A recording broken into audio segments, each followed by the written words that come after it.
శ్రీమాత్రే నమ. జయ గురు దత్తాత్రేయ నమ. ఈ వీడియోలో మనం కుంభరాశి వారికి జూలై నెల మాస ఫలితాలు తెలుసుకునే ప్రయత్నం చేద్దాం. కుంభరాశి వారికి రాశి అందే రాహుగ్రహ సంచారం. వీళ్ళకి ఎలాగన్నా మన జీవితం నిలబెట్టుకోవాలి, తిరిగి మళ్ళా మన జీవితం పుంజుకోవాలి, ఎవరైతే మనకి ఇబ్బంది పెట్టి అవమానపరిచారో వారిపై రివెంజ్ తీర్చుకోవడం అయితే కాదు, కానీ వారి చేత మళ్ళా అవుననిపించుకోవాలనే పట్టుదల రావడం జరుగుతూ ఉంటుంది. ఈ ప్రయత్నంలో మరింత గట్టిగా మీ యొక్క ప్రయత్నం చేయడం జరుగుతూ ఉంటుంది.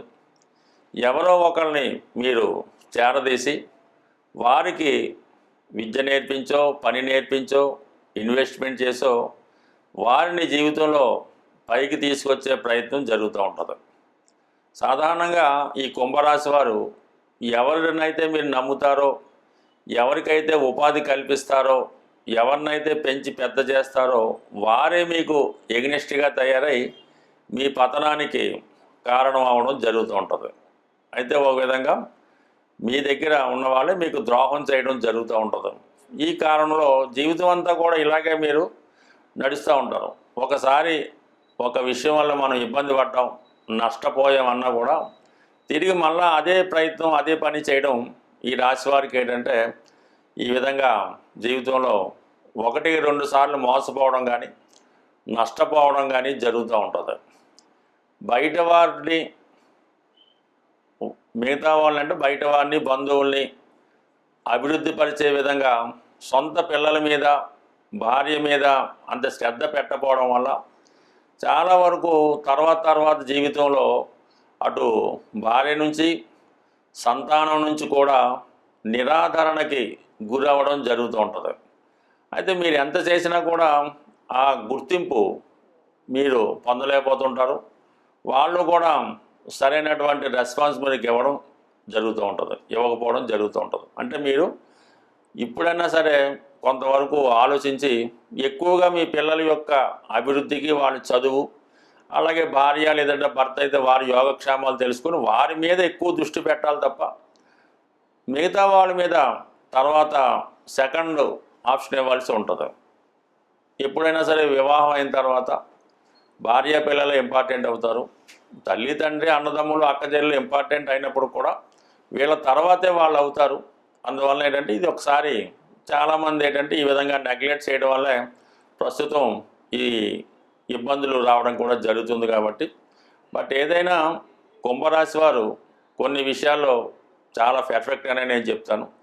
మరి కొన్ని విషయాల్లో తప్పదు, అది కాలానుగుణంగా కొన్ని మార్పులు రావడం వల్ల జీవితంలో వీళ్ళు ఓడిపోవడం జరుగుతూ ఉంటుంది. బట్ ఏదైనా ప్రస్తుతం ఈ రాశి వారికి రాశిలో ఉన్నటువంటి రాహువు ఏదో విధంగా మొండి ధైర్యంతో జీవితాన్ని మళ్ళీ పుంజుకోవాలనే ప్రయత్నం సక్సెస్ అవుతుంది. కొన్ని విమర్శలు ఎదుర్కొన్నప్పటికీ కూడా మీరు వెళుతున్న మార్గమే కరెక్ట్గా అనిపిస్తుంది. తర్వాత అందరికీ కుటుంబ స్థానంలో శని ప్రభావం వల్ల కుటుంబ సభ్యులు ఒకే చోట కాకుండా 2-3 చోట్ల, అంటే భార్య ఒక చోట, భర్త ఒక చోట, పిల్లలు ఒక చోట, ఉద్యోగమే చేస్తారో, వ్యాపారమే చేస్తారో, చదువుకుంటారో, కానీ మొత్తం మీద ఈ వచ్చిన ధనం ఈ సర్దుబాటు చేయడంలో ఎవరో ఒకరు ఇబ్బంది పడడం జరుగుతూ ఉంటుంది.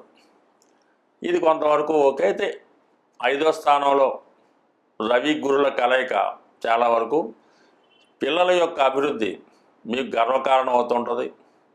అలాగే ఏదైనా కొత్తగా వివాహమై సంతానం కొరకు ఏదైతే ఎదురు చూస్తున్నారో వాళ్ళకి సంతానానికి సంబంధించిన శుభవార్తలు వింటారు. మీ యొక్క కృషికి తగిన ఫలితం వస్తుంది. ఉద్యోగంలో కొద్దిపాటి మార్పులు రావడం వల్ల, గతంలో పడినటువంటి శ్రమకు తగిన ఫలితం రావడం వల్ల కొద్ది రిలీఫ్ వస్తుంది. ఆర్థిక పరంగా కొంత ఇంప్రూవ్మెంట్ కూడా రావడం జరుగుతూ ఉంటుంది. శుక్రుడు 4వ స్థానంలో ఉండడం వల్ల చాలా వరకు హ్యాపీ ఫీల్ అవుతారు. చాలా సంతోషకరమైనటువంటి వాతావరణం కనబడుతుంటుంది. పోగొట్టుకున్నటువంటి వస్తువులు కానీ, వ్యక్తులు కానీ తిరిగి కలుసుకునే ప్రయత్నం జరిగి కుటుంబం అంతా కూడా ఒక ప్రశాంతంగా హాయిగా ఉండే ఆలోచన కనబడుతూ ఉంటుంది. కొత్త వాహనం కానీ, కొత్త గృహం కానీ ఏర్పాటు చేసుకోవడం జరుగుతూ ఉంటుంది. అయితే 6వ స్థానంలో బుధుడు కంపల్సరిగా కొంత ఫైనాన్స్ సంబంధించిన ఒత్తిడి ఉంటుంది. బంధుమిత్రుల నుంచి కొన్ని విరోధాలు తప్పనిసరి. చివరి నిమిషంలో కొంత అనుకోని ప్రయత్నాలు వాయిదా పడడం జరుగుతూ ఉంటుంది. ఆర్థిక సంబంధించిన విషయాల్లో మోసం వల్ల అయితేనే, వేరే కారణాల వల్ల అయితేనే కొంత ధనం స్టక్ అవ్వడం కానీ, మోసపోవడం కానీ, నష్టపోవడం కానీ జరుగుతూ ఉంటుంది. అంటే గతంలో ఏదైతే మీరు డబ్బులు అప్పు తీసుకుంటారు, ఆల్రెడీ వాడికి ఇచ్చేసే ఉంటారు. అయితే వాడు మళ్ళీ మీ మీద కేసు వేయడం కానీ, ఇంకా బాకీ ఉన్నారని కానీ నోటీస్ పంపడమో, కౌలు పెట్టడమో, ఫోన్ చేయడమో జరుగుతూ ఉంటుంది. ఈ విధంగా మీ యొక్క అజాగ్రత్త వల్ల ఇటువంటి అప్పు మళ్ళీ తిరిగి చెల్లించడం కానీ, ఇన్స్టాల్మెంట్ తిరిగి కట్టడం కానీ జరుగుతూ ఉంటుంది. బట్ ఏదైనా కొన్ని విషయాలు తప్పవు. 7వ స్థానంలో కుజకేతువుల సంచారం వల్ల వైవాహిక జీవితం చాలా స్ట్రగుల్తో కూడుకొని ఉంటుంది. వివాహ ప్రయత్నం ఎంత చేసినా వాయిదా పడుతుంటాయి. అటు ధనస్థానంలో పాపగ్రహం, 7వ స్థానంలో కేతుగ్రహం కంపల్సరీగా వైవాహిక జీవితంలో తీవ్రమైనటువంటి ఎడబాటు ఇబ్బందులు ఎదుర్కోవడం జరుగుతూ ఉంటుంది. ఈ సమయంలో ఈ రాశివారు కంపల్సరీగా ప్రతిరోజు కూడా హనుమాన్ ఆలయ దర్శనం చేసుకోవడం, వీలైతే గృహంలో హనుమంతుడిని పూజ చేసుకొని హనుమాన్ చాలీసా పారాయణ చేస్తూ ఒక విధమైనటువంటి నియమాలతో ఉండడం వల్ల చాలా వరకు ఇటువంటి సమస్యలు నుండి బయటపడే అవకాశం ఉంటుంది. స్వస్తి. జ్యోతిష శాస్త్ర ప్రకారం జాతకుడికి గోచార రీత్యా అయినా, దశారూపంలో అయినా గ్రహాలు పెట్టే ఇబ్బందులు, కష్టాల నుంచి ఎదుర్కోవాలంటే గురుబలం తప్పనిసరిగా ఉండవలసి ఉంటుంది. ఈ గురుబలం కొరకు మనం ఈ జూలై నెల అంటే మనకి ఆషాఢ మాసంలో జూలై 10వ తారీఖున గురు పౌర్ణిమ రావడం జరుగుతుంది. మరి ఆ కారణం వల్ల ఆ రోజు గురువుల్ని సత్కరించడం వల్ల మీకు గురుబలం పెరుగుతూ ఉంటుంది. అంటే మామూలుగా చేసే రోజుల్లో కన్నా కొన్ని ప్రత్యేక దినాల్లో కొన్ని ప్రత్యేక కార్యక్రమాలు చేయడం వల్ల ఆ బలం విశేషంగా 100 రెట్లు 1000 రెట్లు కూడా పెరుగుతూ ఉంటుంది. అందువలన ఏంటంటే మీరు ఈ గురు పౌర్ణమి రోజు ఎవరైతే మీకు విద్య నేర్పారు, గురువు మీ జీవనోపాధికి సహకరించే విధంగా విద్య నేర్పిన వాళ్ళు ఎవరైనా సరే వాళ్ళు మీ గురువుతో సమానం. అంటే గురువు ఎటువంటి వాడు అన్న విషయాన్ని చూడకుండా ఆ గురు పౌర్ణమి రోజు గురువు గారికి చక్కగా వీలైతే పాదాభివందనం చేయండి. దాంతోపాటుగా వారికి సాంప్రదాయమైనటువంటి వస్తువులు అంటే బట్టలు కానీ, వారికి ఏదైతే వాళ్ళు ఇష్టపడుతూ ఉంటారో ఒక స్వీట్సో ఫ్రూట్సో గురువుగారికి సత్కరించడం, గురువుగారి ఇంటికి వెళ్ళి ఏదైనా కొద్దిగా ఆ రోజు సేవ లాంటివి చేయడం వల్ల గురుబలం పెరుగుతూ ఉంటుంది. గురువుగారు లేరు, తండ్రి గారు, తాతగారు వాళ్ళకి చేయొచ్చు.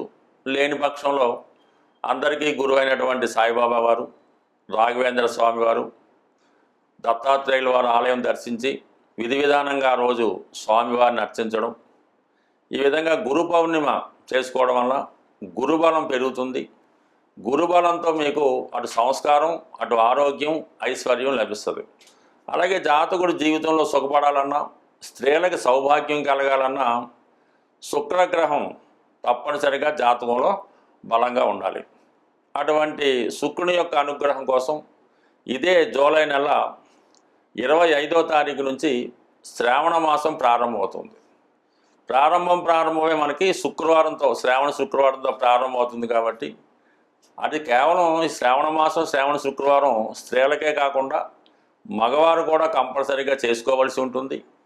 ఆ రోజు కంపల్సరీగా ప్రతి శ్రావణ మాసంలో వచ్చే ప్రతి శుక్రవారం విధి విధానంగా నియమంగా ఉంటూ లక్ష్మీ అమ్మవారి ఆలయంలో అమ్మవారికి సౌభాగ్య వస్తువులు పెడుతూ సాధ్యమైనంత వరకు స్త్రీలకి, అంటే మీరు ఎవరైనా సరే స్త్రీలకి పేరంటం రూపంలో వాళ్ళకి తాంబూలం, దక్షిణ, వస్త్రాలు మీకు ఏది సమకూరితే అది సమకూర్చడం.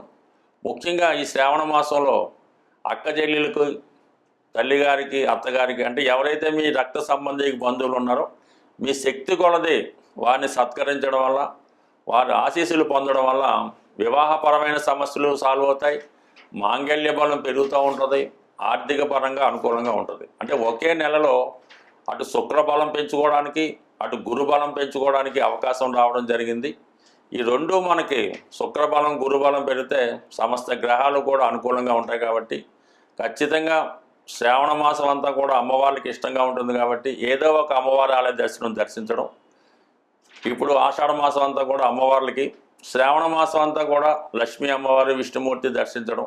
ఈ విధంగా ఏ నెలలో ఆ దైవాన్ని పూజించుకోవడం వల్ల గ్రహాలు మనకి శాంతించి మనకు అనుకూలంగా మారుతూ మనలో కూడా ఒక శక్తి ప్రవేశించి విజయావకాశాలు రావడం జరుగుతూ ఉంటుంది. స్వస్తి.